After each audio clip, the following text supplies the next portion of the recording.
Buckle up, ladies and gentlemen. The show is about to start.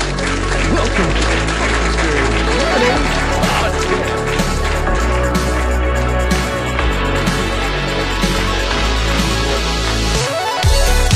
On this episode, Welcome back, guys, to another episode of Bucklesberry Lemonade. This episode is going to be a little different. Normally, we do cover a lot of true crime, some paranormal things, cryptids, and different little things. I know this will fit into the supernatural realm of things. It's just a little different than what we normally would touch on. And let me just say from the start, you don't have to believe the account I'm getting ready to share. That's completely up to you. I am having a hard time wrapping around it myself. However, um, I've grown up with these people. Okay. So for them to share this with me, I have to say, knowing them, I believe it. Uh, I believe this. I want to believe it. And we all know that as Christians, there's an evil in this world. And I'm going to share an account that was shared with me. And I hope you take some value out of it. And I hope it helps you on some level. But anyway, she was wanting to share this story with me as we'd all got together. My friend had came to visit, and his mom came with me. Like with him, like I said, we've known each other forever, and they don't live around here. But she, I tried to get her to come on the show, and she just flat out refused for her own reasons, and I understand. I asked her, could I share this story? And she said I could, as long as I didn't mention any names or places that could cause anyone to connect the dots back to her. And she was just hoping that maybe her brother's story could serve as a warning for others. So I'm gonna break this down from memory as best that I can. So here goes. Her brother passed away a few years ago, and for the most part, he had led a very dark and troubled life. He was in and out of prison, one thing or another, theft, assault, drugs. But years ago, he got right with God. He turned himself around. He started living a very low key life. Um, just from all accounts, turned everything around. Basically, by the grace of God, became a whole new person. On his deathbed, he wanted to tell my buddy's mom a few things. I guess he just wanted to get it off his chest. And this is the story that she wanted to share with me. Okay. She knew he had dabbled in Satanism when he was younger, but she didn't know to what extent. And it turns out it was more than just a dabble. Okay. This all took place in the 70s. He'd been in and out of prison. He was trying to make a change. He came over to her house with a woman, and my buddy's mom, who's been a Christian as long as I can remember, she stated she immediately got a bad feeling about this woman. And this woman, within seconds of being inside the house, made up an excuse about not feeling well and went to the car. My buddy's mom said they left as quick as they came. It's like a bell went off in his head, and he just excused himself, and they left. And this is the first time my buddy's mom had met her. And not long after this, my buddy's mom got really sick, and she ended up in the hospital. Church folks came over and prayed over her, and she went home. Then the church came over and anointed the house with oil and prayed over each room. And both of us have grown up Pentecostal, so this was a normal occurrence. We were not seeing anything out of the ordinary. Okay, we saw this. It wasn't until later that we learned the my buddy's mom was sensing something, and so she wanted the church to come and anoint her in the house. Later, on her brother's deathbed, she found out as he was dying, her girlfriend immediately after meeting her, tried to curse her, and it didn't work. And that, thankfully, for the blood of Jesus, but the curse didn't work. And she found that out as he was dying. Sorry, guys, I meant his girlfriend. And I, looking back on that now, we talked about this at that time. We really believe my friend's mom, through discernment, through the gift of discernment, was picking up on what this woman was about. And this woman was picking up what my friend's mom was all about. So immediately you have a good and evil um, that have clashed. And I think the brother, his girlfriend, sensed that she was in a place that she couldn't do much about it. You know, she for all intent purposes had came in um, and realized, I've got to get out of here. And I think um, my friend's mom, uh, through the Holy Spirit, realized you you know you're filled with an evil, you know. And I think that's what happened. And I think that's why she excused herself and went to the car. But like I said, she was told later on her brother's deathbed that this woman had tried to curse her, and obviously it didn't work. But through discernment, she wanted the church to come over and anoint her and pray over the house where two or more are gathered. And that's what happened. And she, meaning my friend's mom, began to immediately pray harder for her brother. And over time, um, you could start to see that her brother began to lose weight. He started to get circles under his eyes. He began to look like he was tired all the time. And this woman had a huge effect on him, almost like he was in a zombie like state a lot of times, and that he had not much of a free will of his own, and that whatever she told him to do, he was Johnny on the spot, ready to do it. And so my friend's mom began to pray harder for her brother. I only had one interaction with my friend's uncle that I can really recall. I had spent the night with him and my buddy because his mom had promised us to take us to the movies, and it was a double feature. We were going to go see Godzilla and Infoman, and I man, I was so excited over that. I mean, it's just going to be an awesome time. Well, on the way over, she decides that she's going to run by her brother's house, and so that's what we do. And when we get there, you you could feel the tension in the air. I mean, you could cut it with a knife. Now, the uncle, my buddy's uncle, her his mom's brother, redundant, I know. Um, he is very pleased to see all of us. Okay, and anyway, they move into the kitchen to have some kind of conversation, and we're left out.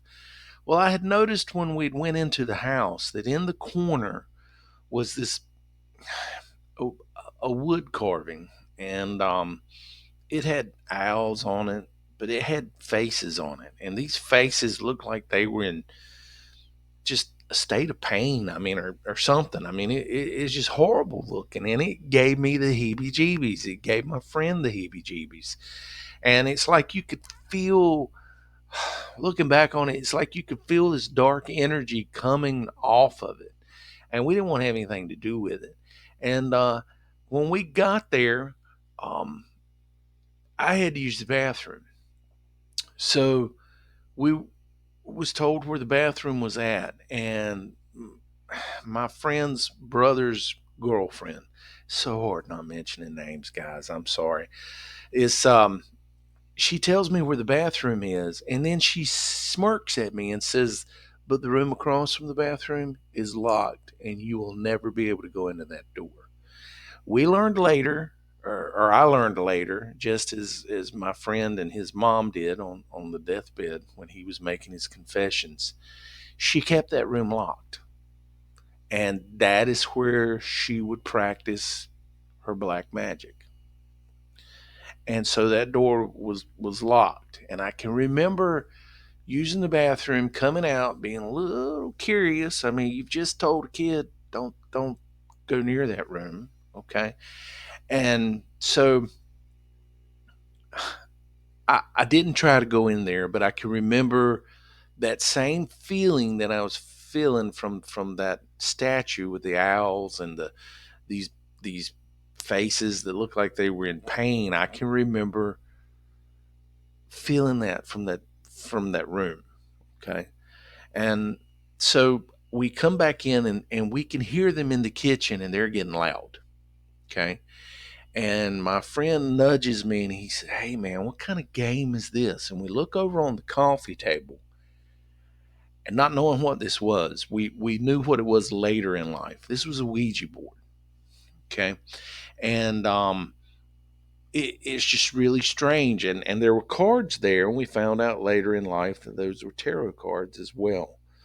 And so we're looking at this game, and my friend's uncle comes out, and he sees us over by the Ouija board, and he says, don't touch that. Okay.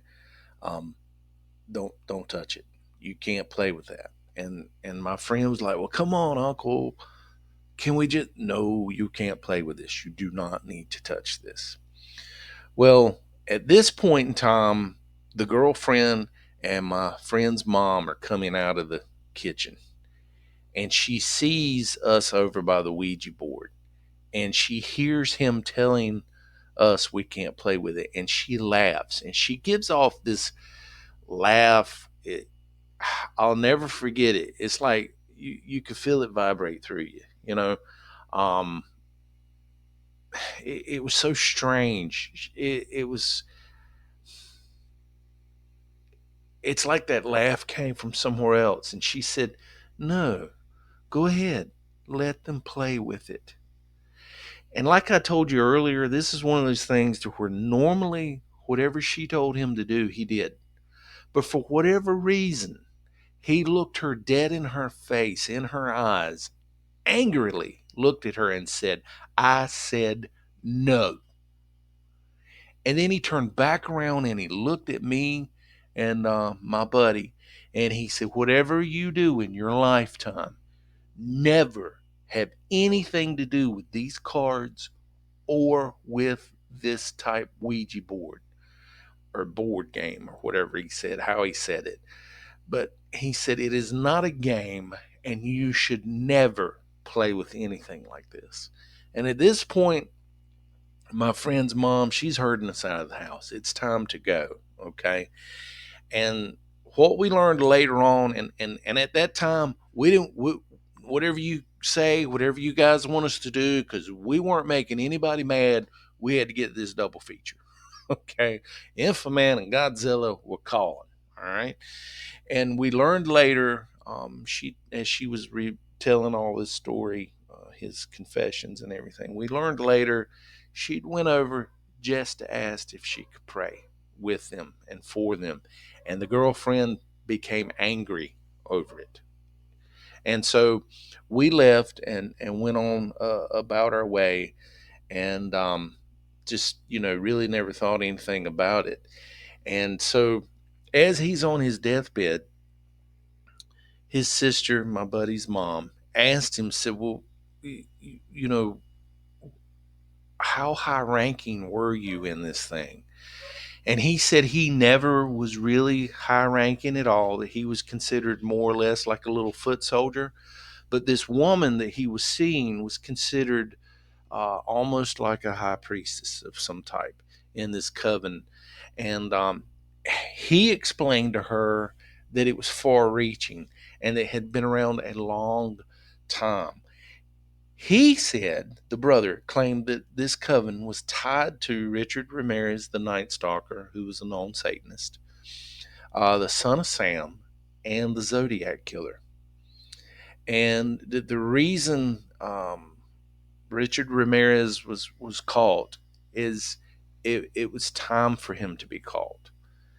And it was almost like it was his time for the world to know, hey, I'm Richard Ramirez and I'm a Satanist, and it was his time.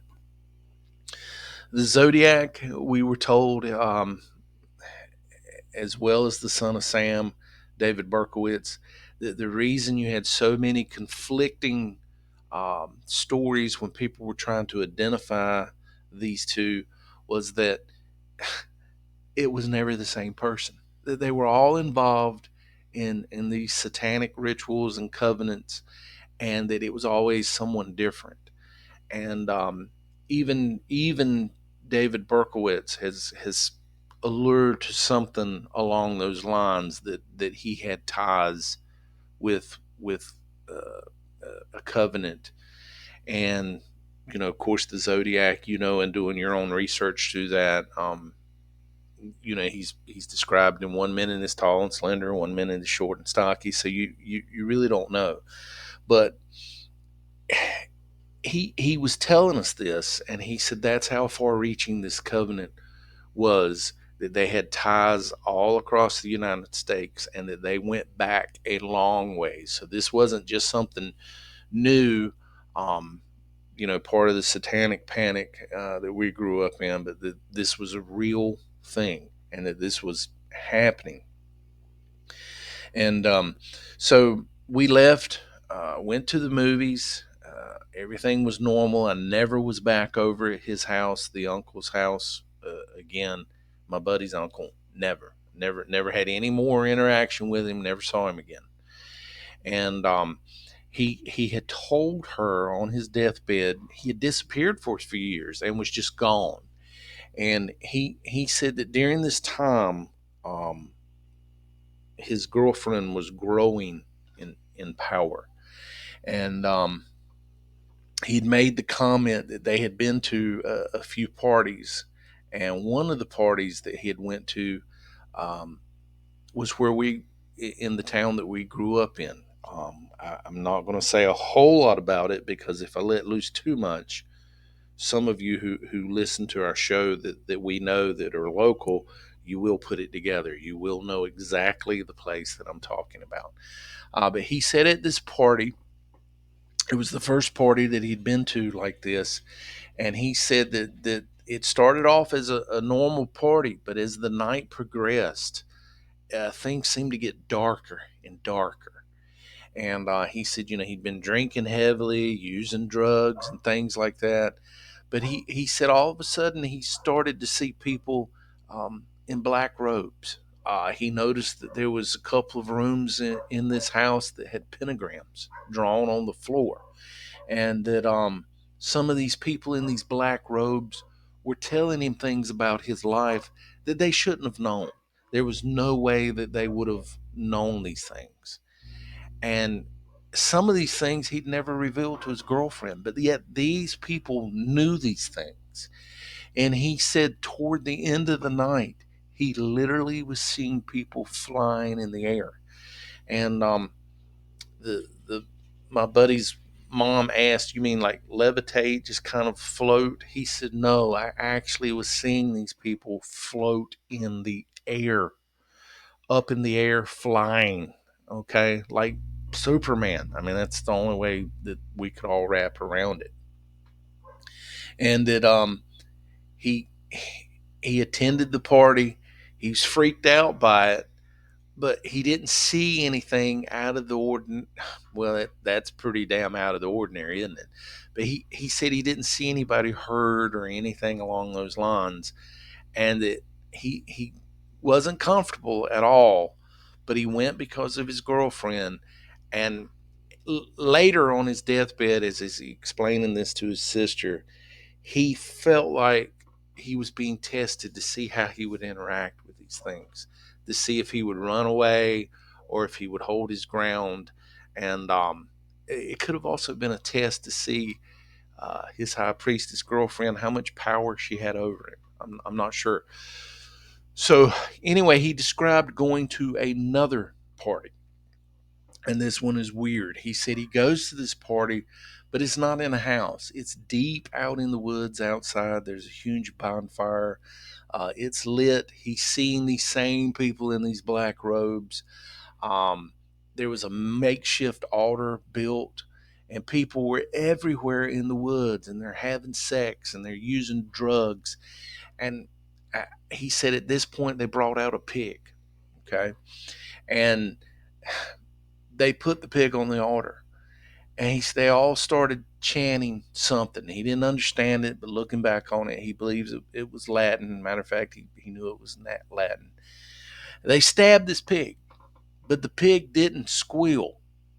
He said it let loose a scream like a woman would scream. He said he literally looked up thinking this was a woman that they just stabbed, and it was the pig that they'd let out and placed on this altar, and it screamed like a woman.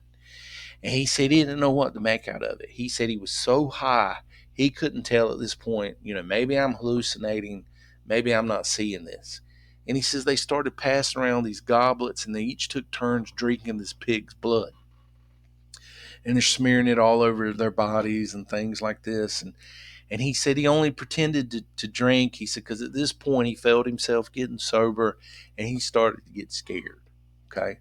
And as all this is going on, he said all of a sudden this man just appeared. He appeared out of nowhere, and he's dressed in an all white suit, head to toe, immaculately dressed. And my buddy's uncle said this man was the most handsome man that he'd ever seen. He said he'd never seen anything like it. They're in the woods, they're chanting. There's all kinds of noise going on. And said when this man appeared, it became quiet, whisper quiet. He said there was nothing in the woods making noises. Everyone stopped. And he said he could feel like a cold chill come over his body, like he said it was like a huge temperature change all of a sudden. And he said all of a sudden, after this happened, people started walking up to him, and they would kneel in front of him and kiss his ring. And they were all doing it. And he said his girlfriend grabbed him by the hand and led him up to this guy. She knelt down, kissed his hand or his ring, and rubbed her face across his hand. And then she told him that he had to do the same. And he said he reached over and he kissed this man's ring. And he said he looks up into the man's eyes, and he had the greenest eyes that he ever had seen in his life. But he said his skin was cold to the touch. He said it felt like touching a dead person, and he could just feel evil coming off of him. And he said he knew right then that he needed to get out of there. So he kissed the guy's ring. And he said the thing that caught him so off guard, besides how green his eyes were, how cold his hands were, and he could feel the evil coming off of him, but when he kissed his ring, he could feel his lips burning. And he looks back up in the guy's face, into his eyes, and now they're not green anymore. They are blood red. And he said he let loose this laugh. And as he's laughing, he could feel it vibrate through his whole body. And he said he felt like this man was starting to change. It's like his skin started to become scaly. He wasn't sure what was going on. He doesn't really remember. He said because either out of being drugged up, drunk, or scared out of his mind, he passed out. And he doesn't remember anything else from that night, except that when he woke up the next morning, he was home. He was in his bed, and his girlfriend was walking around like nothing ever happened. And he said it wasn't long after this she began to teach him things. She began to bring him into this locked room in their house, and she had this black book that she always kept locked up. But now she was allowing him to see this book, and partake of things that she was doing. And he said she taught him how to astral project, how to come out of his body, go out into the night, and look around. And she said this would enable you to know what other people are doing.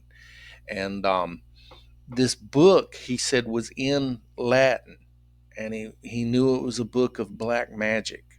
But he said somehow through some kind of spell that she had cast, when they would open the book, it was Latin, but then he would see it begin to change in front of him into English so that it could be read. And he said he never cast any spells, but he did learn how to astral project, and that they would go out into the night and look. And he said that they couldn't stay gone very long at a time. He said she called it a tethering cord, and that they couldn't stay out very long, but they would go out and look into the night. And he said you could see other people in this astral plane around them. He said sometimes they look like demons, just straight out demons. And he said sometimes he would look and he would think he was looking at an angel, you know. And he said he only done this a handful of times and he was never really comfortable doing it, but she enjoyed it.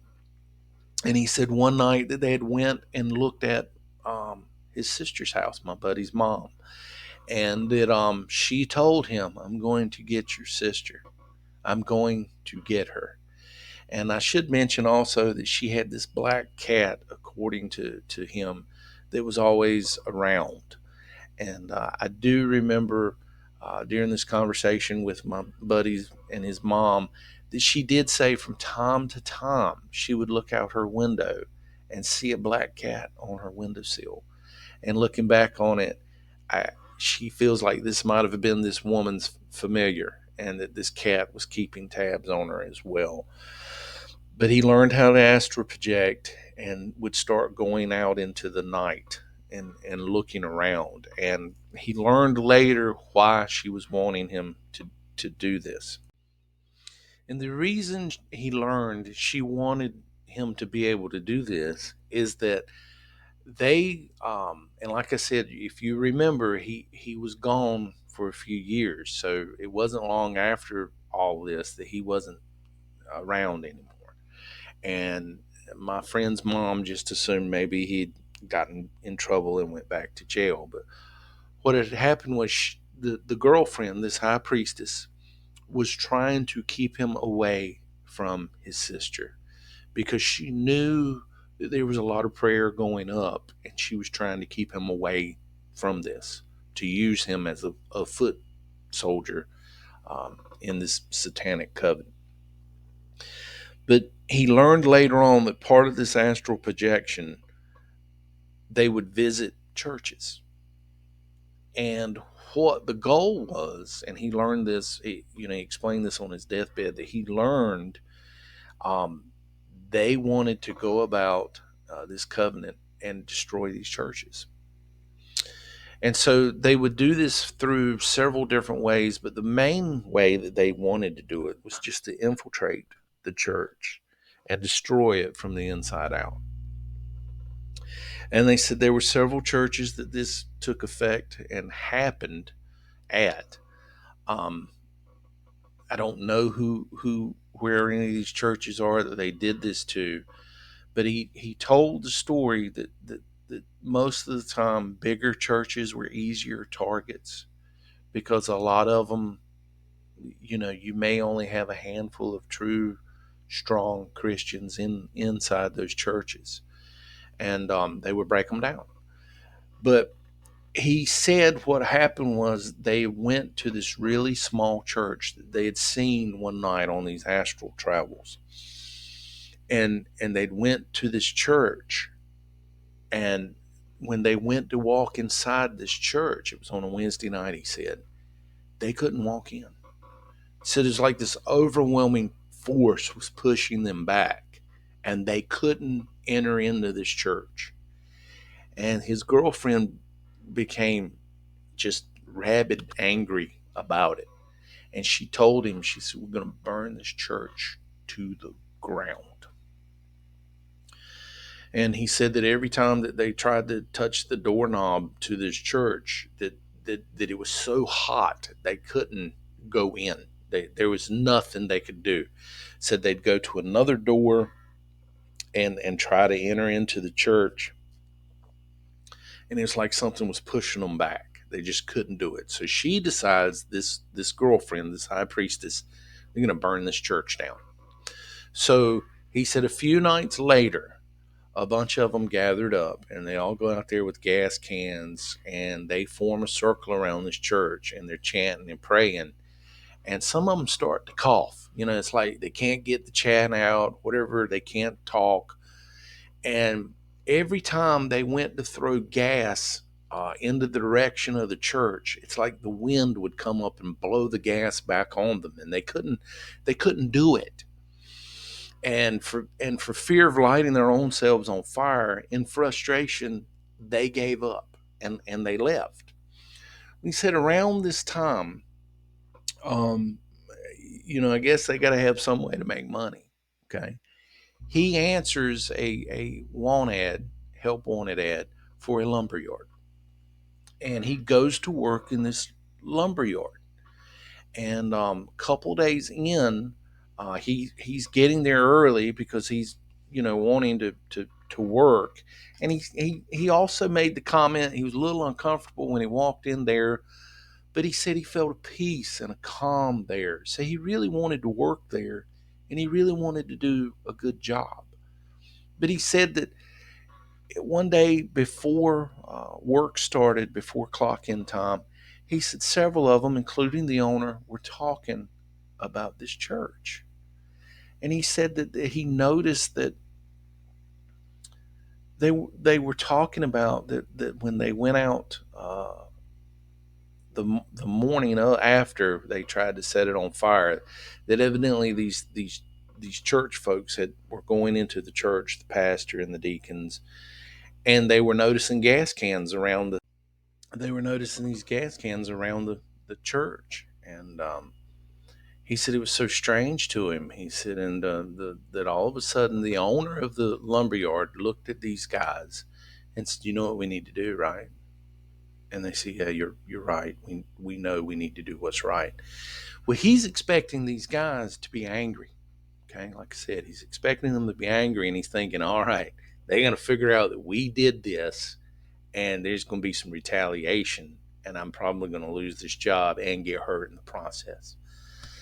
But he said he saw these guys stand up, and they formed a circle, and they held hands, bowed their heads, and began to pray.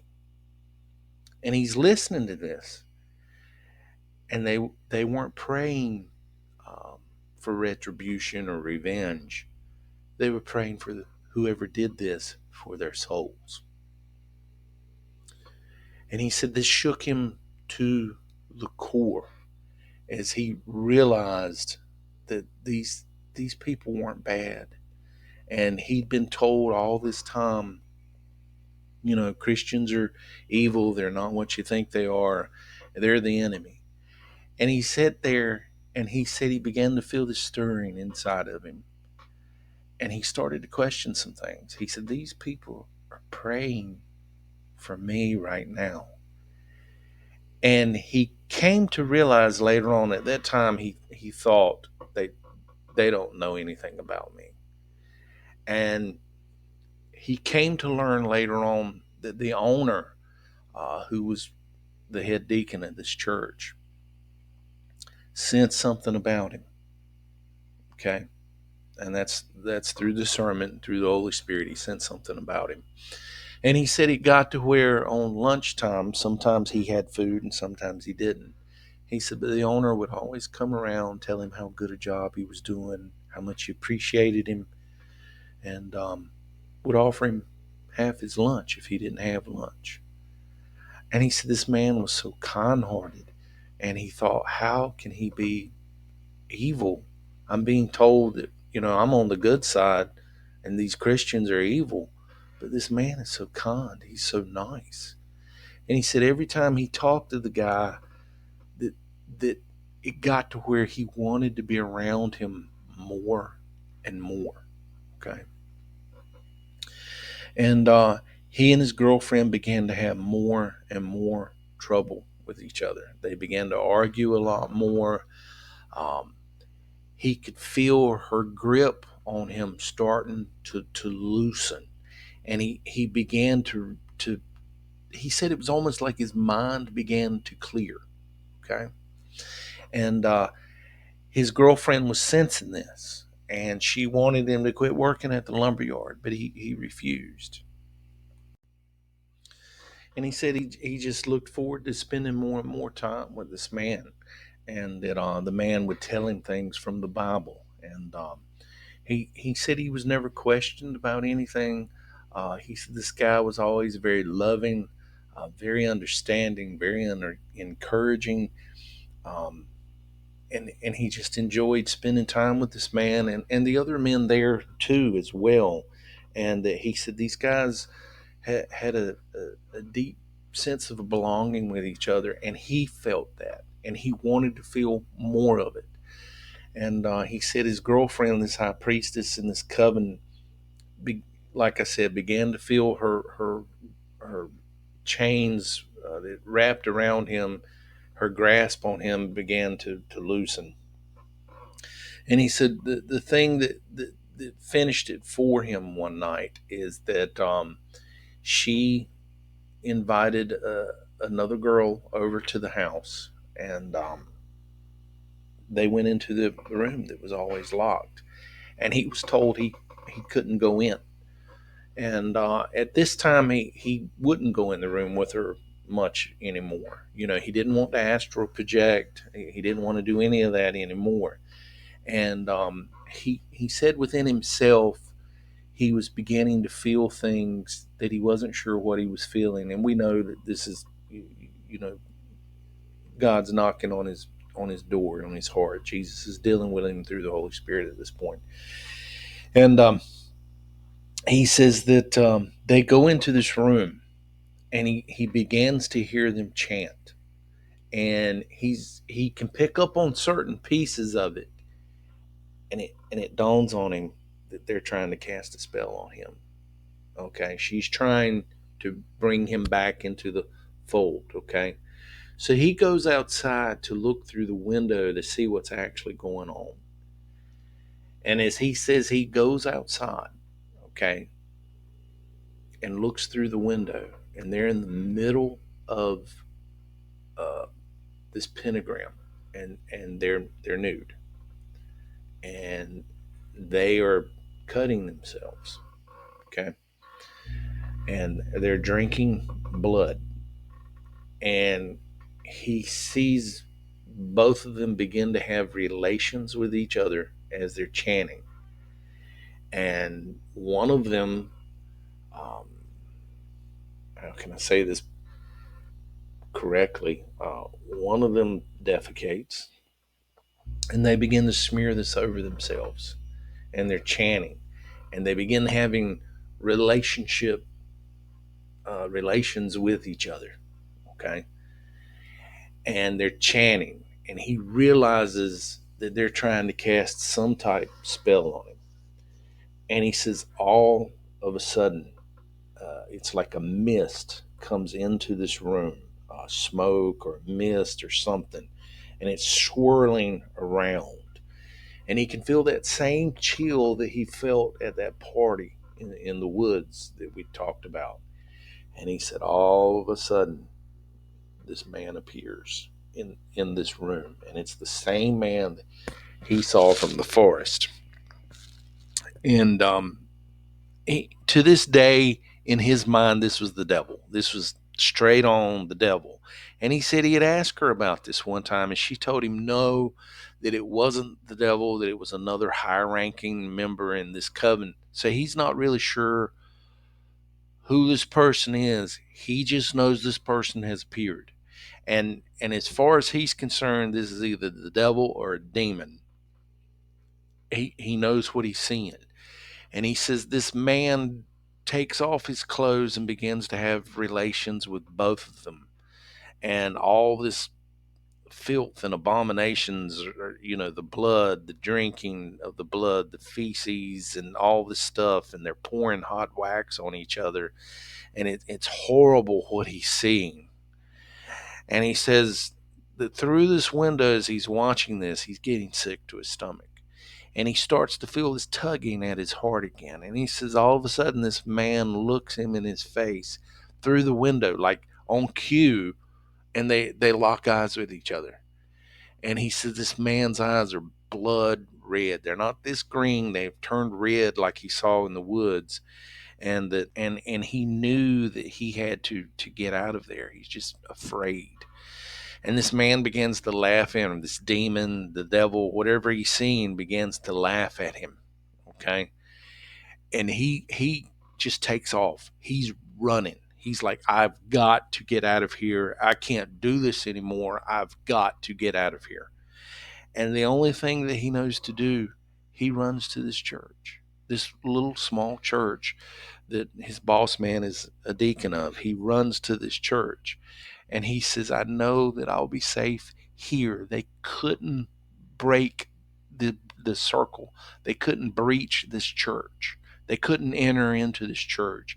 In his mind, he's thinking, I'm so scared at this point. They're going to either bring me back into this covenant, or they're going to kill me.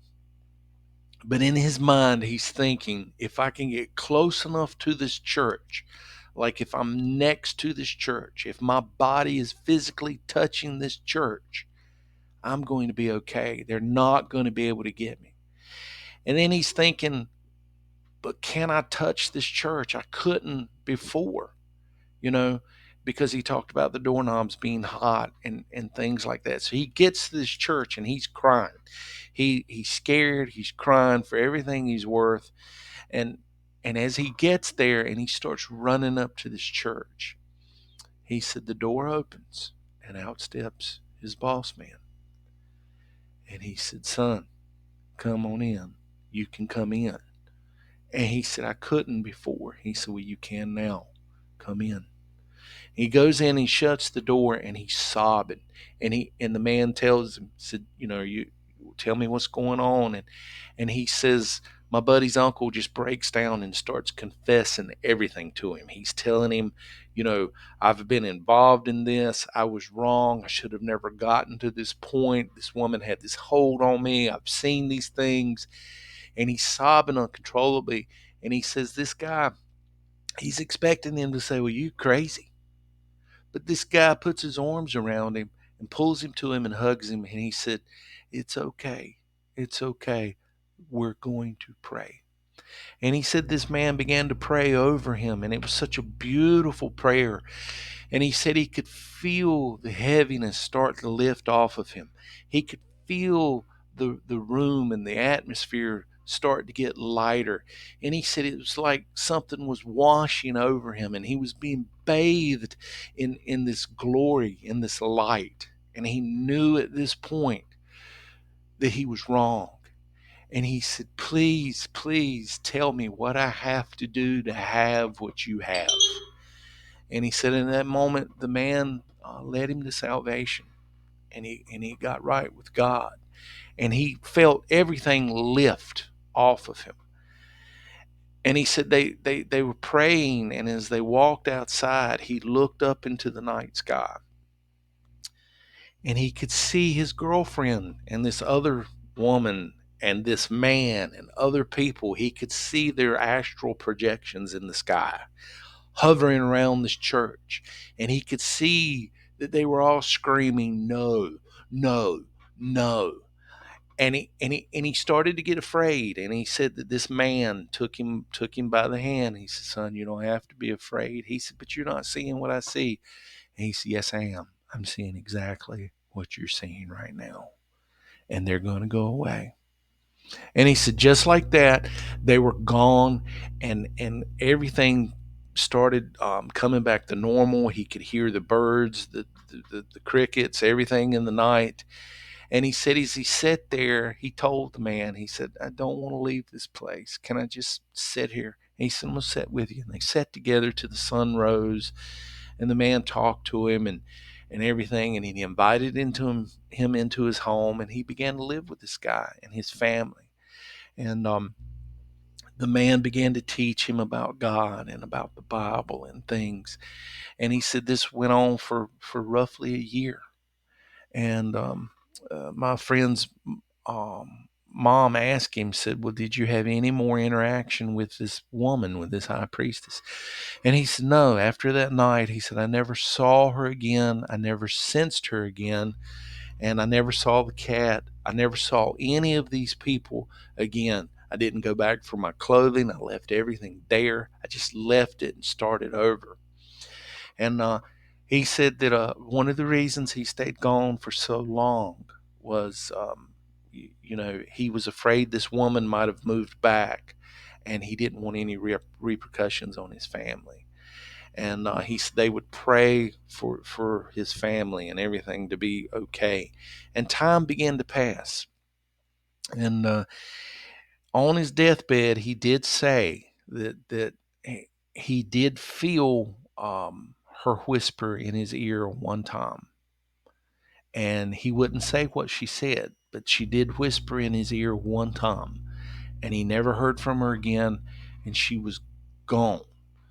And anyway, he over time he started to get sick, and he wanted to come back home and be home.